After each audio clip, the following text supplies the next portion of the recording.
I'm Ron Paul. I'm a congressman from Texas, serving in my 10th term. I am the champion of the Constitution.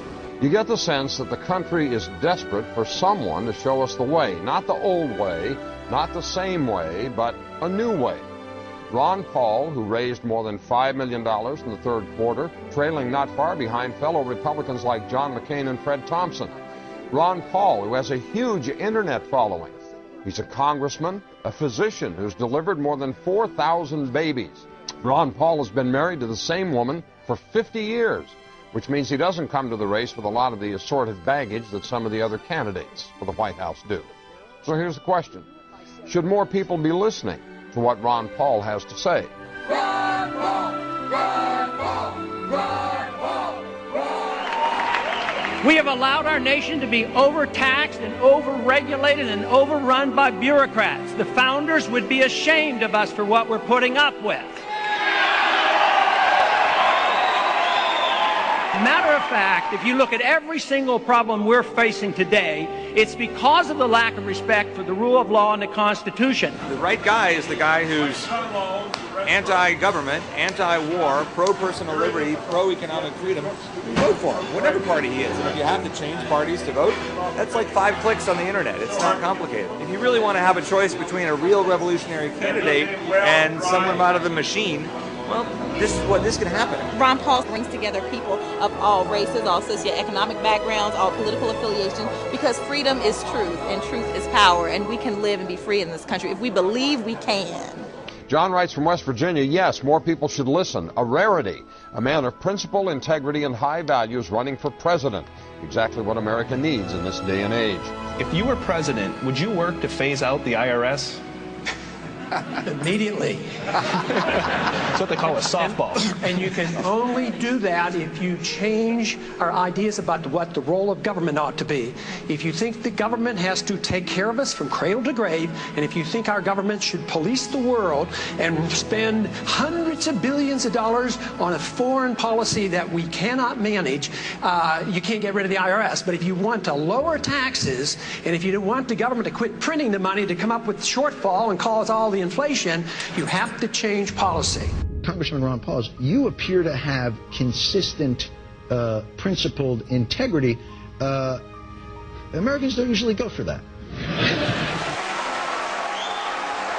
1,500 people packed into the War Memorial Auditorium to see Paul speak. The Republican is making waves for his anti-war limited government positions. This is just a small example of the types of things that are happening really across the country. Why are you resonating with people out there? Is it because of your opposition to the war in Iraq? I think that's part of it. I think the message obviously is popular enough. They say, yes, we like the ideas of freedom, the Constitution, limited government, less taxes. But I think the other part is people are worried, more so than I think the politicians on the Hill understand. What is going on? I want to stand and listen to the answer to my question. Why are you arresting me for asking you? Help!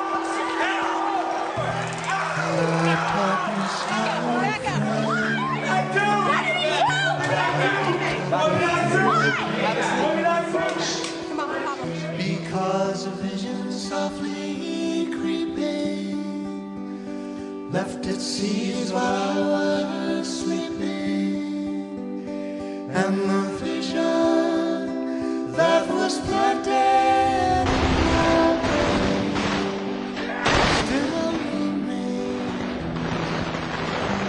Congressman Paul, I believe you are the only man on the stage who opposes the war in Iraq.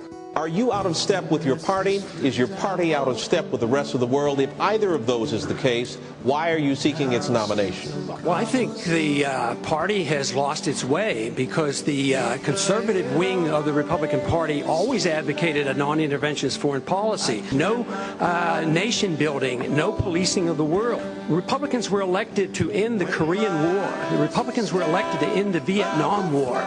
There's a strong tradition of being anti-war in the Republican Party. It is the constitutional position. It is the advice of the founders to follow a non-interventionist foreign policy. Stay out of entangling alliances. Be friends with countries. Negotiate and talk with them and trade with them. Our foreign policy has what the CIA calls blowback. It has unintended consequences. You can go back to 1953 when we put the Shah into power, or us supporting Osama bin Laden and radicalizing the Islamics to go after the Soviets, and that comes back as blowback. Peace is a powerful message, especially after the war has been going on and the people wake up and realize how many people die and how much it costs. Logic tells us that we can make a better world in a much easier way than causing wars. You just never heard this logic from someone who's actually going to run the country. Said I did not know. Silence like a cancer grows. Hear my words that I might teach you. Take my arms that I might reach out to you. But my words like The freedom message brings us together. It doesn't divide us. I believe that when we overdo our military aggressiveness, what it does, it actually weakens our national defense. I mean, we stood up to the Soviets. They had 40,000 nuclear weapons. Now we're fretting day in and day night about third world countries that have no army, navy, or air force, and we're getting ready to go to war. Ron Paul says to a lot of people eager to hear this message, you can be anti-war and be a conservative. In fact, he says, if you're a real small government conservative, you have to be anti-war. His message is resonating. Including, interestingly enough, from soldiers. According to one study, Congressman Paul received more campaign cash from members of the military than did any other Republican presidential candidate. And finally, Steve writes from Pennsylvania, remember the line from the classic Simon and Garfunkel song, The Sound of Silence, the line that says the words of the prophets are written on the subway walls and tenement halls. When I hear Ron Paul, sometimes I wonder whether I'm not listening to a latter-day prophet with the way he speaks truth about what our nation has come to. the sign said the words of the prophets are written on the subway